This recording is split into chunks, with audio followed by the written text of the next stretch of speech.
Welcome to the Stormsurf video surf forecast for the week starting Sunday, November 6th. First off, we take a look at significant wave heights for the North Pacific Ocean, and right off the bat, we see a very large gale producing 33-foot seas in the Gulf of Alaska, aimed at Hawaii and the U.S. West Coast. This is the fourth in a series of storms that has produced significant class swell pushing towards California, and now finally Hawaii is going to get a taste of the action. Let's dive into the details. First, let's do a quick review of what has happened over the past 5 days. First off, gale. This is last Monday formed just east of the dateline, producing seas 32 feet or so, moving to a point just off California on Wednesday. This produced swell number 1 in Northern California. Pretty decent size, but not over the top. Then also another fetch here, right here, and some of this energy combined, and there we go, just that little bit there, produced yet a second swell that moved into Northern California. Then a third system developed behind that with 32-foot seas into Friday and Saturday, maybe 33 or 34 feet. That swell arrived today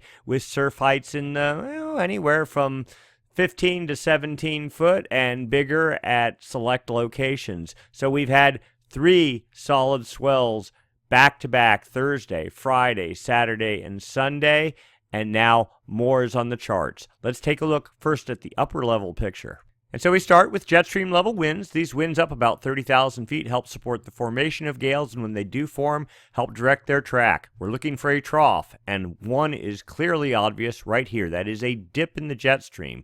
This creates a counterclockwise flow, sort of an eddy aloft, and also down at the surface. That is the hallmark of low pressure in the northern hemisphere. And of course, low pressure generates wind. Wind generates seas. Seas, as they radiate away from the fetch area, create swell, and swell, when it hits your beach, creates surf. Now, what we have is a good, healthy jet stream flow here. Little bit split right over Japan, but consolidated, moving off the coast, just as it has been doing all season so far, ridging over the dateline, then falling into the Gulf with, what is this? 1, 2, 3. That is 210 knot winds over a small area. That gives a lot of downward push, and that gets this counterclockwise flow, gives a lot of energy to it, and helps create deep low pressure.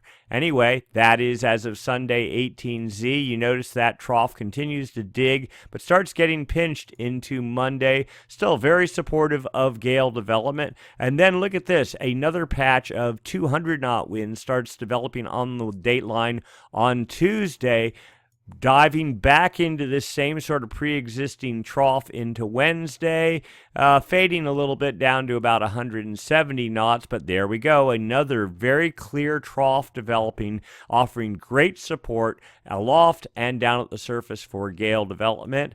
And that continues into Thursday, then starts moderating. Then we have another patch of winds on Friday, a little bit less robust, 160 knots, and sort of withering some as we get into the weekend, Saturday. Still another bit of a trough. This Gulf area has just been non-stop productive for a couple of weeks now, and then things starting to moderate 180 hours out, but still notice, jet well consolidated, flowing west to east. Our little hint of a trough here in the Gulf, a little hint of a ridge over the dateline here. Again, we believe some of this is due to remnant energy from El Nino. Some of it is due to the ridging, especially in this area, due to cold water down here, La Nina, which helps create high pressure here, which then sort of pushes the jet to the north. But then that also, in turn, is helping to set up the trough in the Gulf, and that is what has been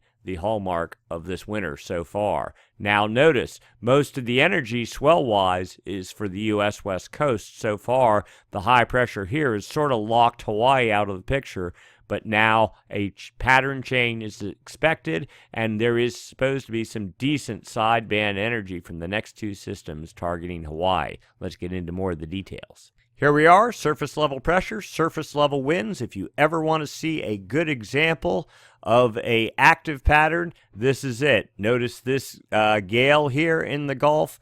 What's that, about 964 millibars? high pressure over the dateline, just like we talked about. And remember, that is where down at the equator, all the cold water is there. Wherever the bulk of the cold water is, high pressure will be north of it.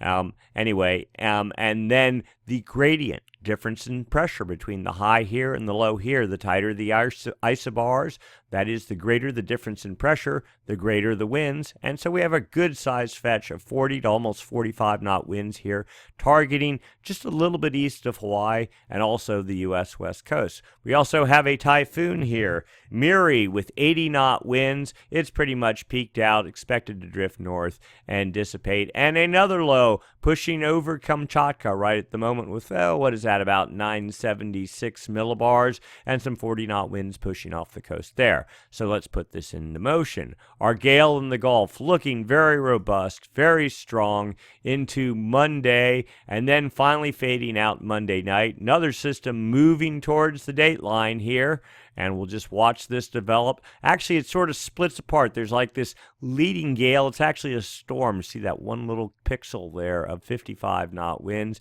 but mainly the fetch is 35 to 40 knots. Again, sort of targeting Hawaii, but also mainly targeting the U.S. West Coast. Notice a front just lingering right off the coast there. Roll this out. This little mini gale continues with 55, maybe even 60 knot winds and about 968 millibars. And the broad fetch here, again, now starting to swing more to the U.S. West Coast. This would be storm number 5. The one we saw here in the Gulf 2 days before was number 4. Anyway, this rolls out, and you can continue to just see fetch aimed at the U.S. West Coast. Another system trying to get organized here on Wednesday off Kamchatka. There we go. The Gulf just full of fetch, but now it's weaker, 30 knot, not quite so productive. And then another system, here we go, come Friday, much smaller though, 50, 55 knot winds, falling southeast, but ought to push some fetch to Hawaii if it materializes as forecast, and then kind of vaporizes on Saturday and weakening, still 35 knot winds. And let's just roll this out.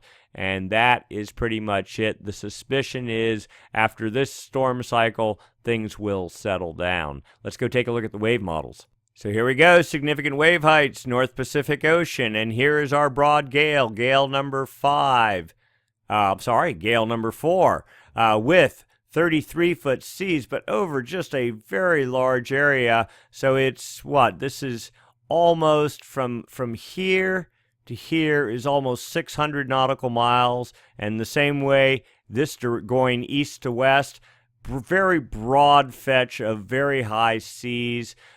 All aimed pretty much to the east, sideband energy radiating down to Hawaii, and that continues moving east into Monday, and then finally fades out. But notice even there, huge patch. Where is this from? 28-foot seas, so 1, 2, 3, almost 4, almost 2,400 nautical miles north to south worth of seas at 28 feet or higher, like a bulldozer pushing towards the U.S. West Coast, scooping up wind and wave energy, sending in this direction. Certainly some swell will result. And the next system starts forming again over the dateline, working its way over the high, assume high pressure here, gradient, northwest winds, 33-foot seas, and then our mini gale in front of it with 42-foot seas, mainly aimed at the U.S. West Coast, this towards Hawaii. We'll roll this out. Again, it sort of falls southeast, not so much perfectly aimed at Hawaii. And then this system, let's go see. Yeah, there we go again, 43-foot seas on Wednesday, all working again, pushing off to the east, targeting U.S. West Coast. That's the main focus. And then one more small system here, 34-foot seas on Saturday, pushing energy towards Hawaii. And then, our pattern starts to weaken. So, next week looks like at least 2 more storms with swell-producing energy targeting Hawaii and the U.S. West Coast, and perhaps certainly larger in girth. That would mean just a more powerful swell when it hits, not so much in terms of the size of the waves, but the odds for there being a greater number of waves and sets, more consistency, that sort of thing, and longer duration of the actual swell instead of being a one-day swell. One, it's not very local, so it could be a multi-day swell event, and again, with more waves and sets, etc., etc. So, looking very good. So what's driving all this? Let's take a look at our longer-term outlook, specifically at the Madden-Julian Oscillation, the MJO, and La Nina. So here we go. Surface level winds in the Kelvin wave generation area. Actually, this is the whole equatorial Pacific. Kelvin wave generation area, 5 north, 5 south, from about 135 east to about 170 west, right here, this box here. But clearly we see this is, per the TAO buoy array, actual buoys strung across the equator, used to monitor El Nino, but also we can use it to monitor the MJO. And the MJO, when it's in the active state, would travel, the MJO travels, it's a periodic weather oscillation that travels from west to east on the equator. In the active state, it tends to take trades in the Kelvin wave generation area and suppress them, and if not, turn them westerly, which can also help create El Nino. But what it does is it tends to goose up the jet stream, make it more powerful. What we see right here is a lot of easterly winds, trades, and we don't see any slackening of the trades in the Kelvin wave generation area. Looking at anomalies, differences from normal for this time of year, winds are normal, not east, not west, but notice here, in the Kelvin wave generation area, they are easterly. This suggests the inactive phase of the MJO, and the inactive phase of the MJO tends to suppress or help split the jet stream, but that doesn't appear to be what's going on right now. So there is some discrepancy between what is happening here and what's going on with the jet stream. We'll get into that in a minute. Just looking the past 5 days, so the Kelvin wave generation areas, just draw a box in your mind right here. And you see the blues and the arrows suggest easterly anomalies. Easterly anomalies November 1st, 2nd, 3rd, 4th. So really, no signed wind-wise that the active phase of the MJO is in control. But what also might be affecting this is La Nina. La Nina tends to enhance trades, and certainly in the Kelvin wave generation area. So rather than the MJO being the dominant influencer of winds in the Kelvin wave generation area, La Nina could be, certainly because we're starting to work our way into the late fall season now.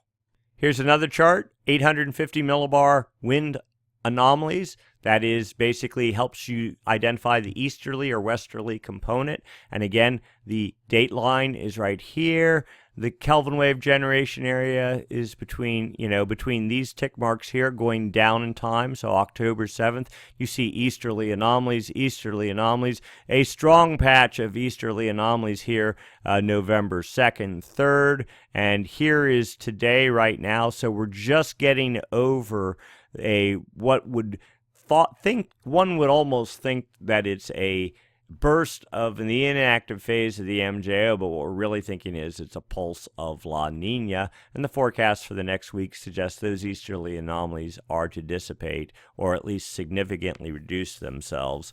Now also the TAO buoy array, it posts about a day behind, so it's really back in here somewhere, and that's when the previous chart, we saw the strong easterly anomalies in the Kelvin wave generation area. So the thought is those will back off and return more normal or very weak easterly. Again, the thought is this is all attributable to La Nina and not the Madden-Julian Oscillation. So to confuse matters even a little bit more, here's the outgoing long-wave radiation prediction by the statistic model. So this is outgoing long-wave radiation, assume you're beaming radar down on the ocean surface or passing it through the atmosphere. More cloud cover means less reflectivity off the ocean surface, and that is this blue thing that suggests rain, and that means the active phase of the MJO. And again, the MJO, over a 3 to 4 week period, traverses the Pacific on the equator from here over to here. Okay, but this model suggests over the next 2 weeks that, sure enough, you can see the active phase of the MJO moving east and weakening the inactive phase here, more sunlight reflectivity off the ocean surface, high pressure, and therefore no rain. It will be in the Indian Ocean. The GEFS model suggests the same thing. There's the active phase of the MJO, maybe holding together a little bit better, making it to the date line 2 weeks out, but behind that, the inactive phase of the MJO moving into the West Pacific. So the thought would be, while the active phase is doing this for the next 2 weeks, storm production will be enhanced, the jet stream will be enhanced, and we'll have surf. But when the inactive phase starts to move in, that will suppress westerly anomalies or other things, basically dampen the jet stream will split, and then our storm machine will shut down for 2 to 3 to 4 weeks. Phase diagram charts here. So assume this is, you're looking down on the North Pole of the planet. The active phase of the MJO moves from west to east, from the Indian Ocean over the maritime continent, consider that Bali, over the dateline, West Pacific, over the rest of the Pacific, across, or actually under the Americas, into the Atlantic, and then back to the Indian Ocean. And that's what the MJO does, just travels around the globe, creating pulses as it goes. The active phase is where the big dark dot is, right there. So the active phase right now is considered over Bali. The further away the dot is from this circle, if it's more out in this area, the stronger it is. The forecast, as you can see, suggests the active phase moving over the date line into the West Pacific and getting fairly strong. What is that? So each dot is 1, 2, 3, 4 days out, a week out or so. And then about a week and a half out, it's under America, the United States, and then starts crashing, falling into the cone of death, if we'll call it that. Some call it that. Anyway, the GEFS model suggests a very similar path and a similar profile, but maybe not quite as strong as soon. But both models pretty much along the same line of thought. And yet one more model, the CFS version 2 model. 850 millibar wind anomalies. And here we go. Here's current time. This one shows back in time. There's the date line. Kelvin wave generation area is basically right up along this path here. There's our easterly anomalies. They're supposed to modify and basically turn neutral in the next day or so. And if you just sort of scan down here, you see a pretty neutral pattern, maybe some westerly anomalies developing when we get into January or so. Let's overlay the MJO. And as you can see here, maybe some very weak active patterns suggested between now and, let's say November 16th or so. And then a weak inactive phase. The dotted contour line here is the inactive phase of the MJO. So one would think less surf production, less fuel for the jet stream. And that would go from about November 15th or so through to about, mid-December or so, at which time the active phase then develops in the West Pacific, moves over the Kelvin wave generation area, westerly anomalies show up, that feeds fuel to the jet stream, and the storm machine again kind of wakes up and continues pretty solid into, the second week in January or so, if you believe the model. The trend generally is this model has continually suggested some sort of, westerly anomaly development, a month and a half or more out in the future, and it just never gets here. The real thought is just this kind of a neutral wind anomaly pattern. Bits of easterly anomalies attributable to La Nina, but no real westerly anomalies. But that doesn't seem to be stopping the MJO from forming and still having some impact on the jet stream. So let's talk a little bit about La Nina for a moment. Subsurface temperature anomalies in the ocean, West Pacific. The far west side here, East Pacific here. This is the surface. We're looking down at depth, down 100 meters, down 200 meters. These are the TAO buoys strung across the equator. Little X's suggest where the sensors are on the buoy anchor lines, going very deep indeed. 300 meters and beyond. Anyway, so you can see, warmer than normal water in the West Pacific. The warm water very shallow in the East Pacific. This is classic weak La Nina kind of pattern. No indication that El Nino is coming anytime soon. Anomalies. Differences in normal for this time of year suggest warmer anomalies, 1 to 2 degree anomalies in the West Pacific. Little cool pocket here. This was down to -4 degrees, even 5 days ago, and now it's down to -2 degrees. But basically just kind of neutral to maybe a degree below neutral at best. Very weak subsurface profile for a La Nina, which is a good thing. This other model, which uses the same data, suggests a little bit different pattern, that the cooler anomalies, so what do we got? 1, 2, 3, 4, maybe 5. 1, 2, 3, 4, 5. This suggests 4 or 5 degrees below normal in this one pocket here, but generally a 1 to 2 degree below normal pattern here. So this is a little bit more aggressive as of October 30th. The other one is almost a week newer, and this is probably about right. And anyway, this is right for the time October 30th. The other image is right as of current. So generally a cool pattern, subsurface typical of La Nina. Upper ocean heat anomalies. So this is the upper 300 meters of the ocean's temperatures. West Pacific here, East Pacific here, back a year ago. Kelvin wave number 5, Kelvin wave number 6, warmer than normal water here, moving west to east, driven by the active phase of the MJO, El Nino, and lots of westerly wind anomalies in the Kelvin wave generation area. The exact opposite of what's occurring now. That change started right here in March. We started getting easterly anomalies in the Kelvin wave generation area. Water temperatures started, you get upwelling. Water temperatures started falling, and we had this big sort of push of La Nina. Then things sort of weakened, and you can see now here is our La Nina, not very well defined, and certainly not over in the East Pacific, where if it was really strong, one would expect to see a much stronger cold signature here. Next, we take a look at sea surface temperature anomalies, differences in normal from this time of year. Last week, we saw a pretty good cool pocket trying to get organized off Peru. If La Nina was really raging, we'd expect to see a lot of cooler water here. We're not really seeing that. We're still seeing warm anomalies, hangouts from El Nino.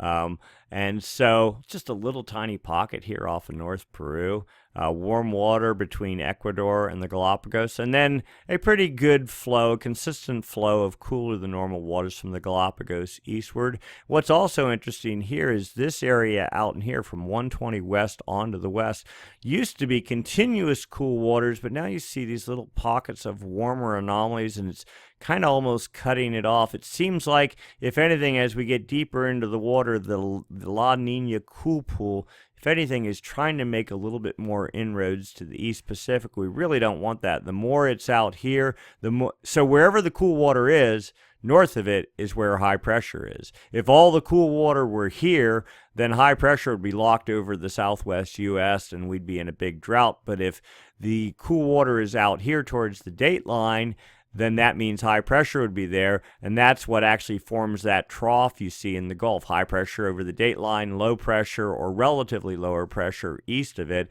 and then that helps bring in precipitation to the U.S. West Coast, and of course, storms and surf. The 7-day trend, as you can see here, not really a whole lot going on.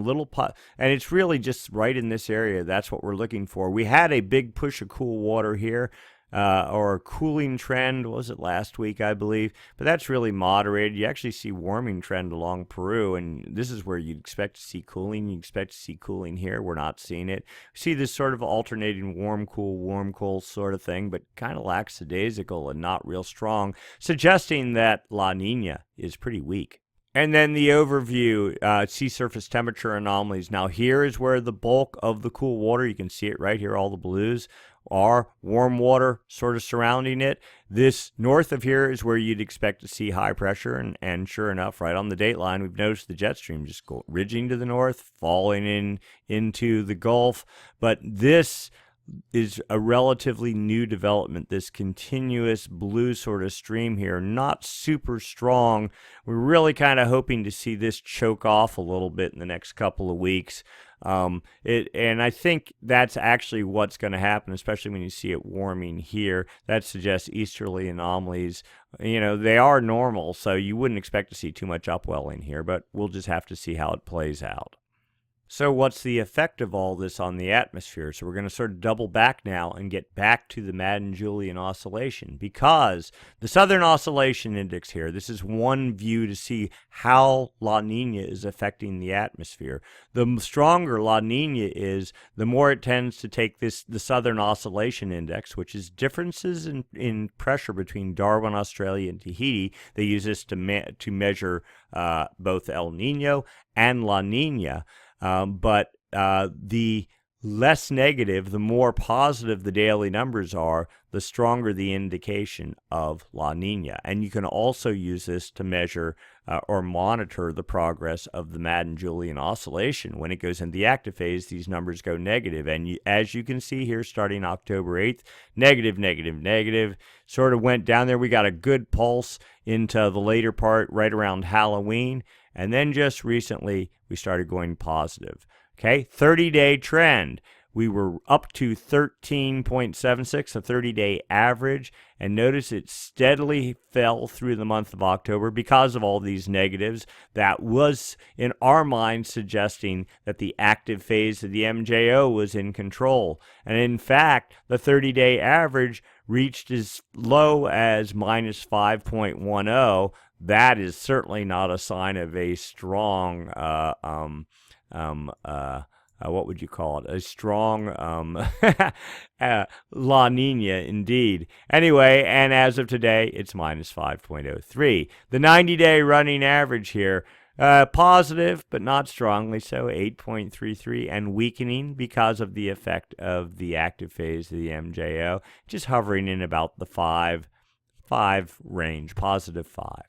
And you can see the trend here. This is the 30-day average, the Southern Oscillation Index average. And here was the start of El Nino in the February timeframe of 2014. Massive spike downward. This is a massive active phase of the MJO. And if you saw the chart before that, the numbers were all positive over here in the years before for 2 or 3 years.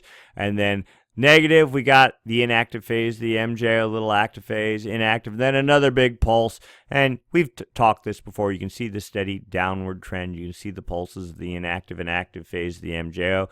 El Nino mature in the January 26 time frame. And then just as quickly as it came, it's taken away from us. Massive pulse of the inactive phase of the MJO in the what is that, May time frame, April time frame, and that was the start of La Nina.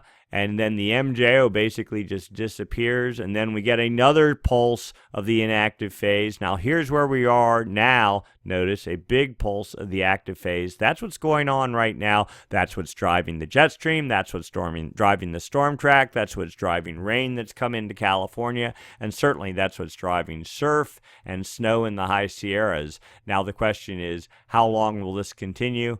Well, we looked at the models. Probably not too long. Take it for what it's worth. I'm thinking we'll get maybe another week or two out of it, and then things will start moderating.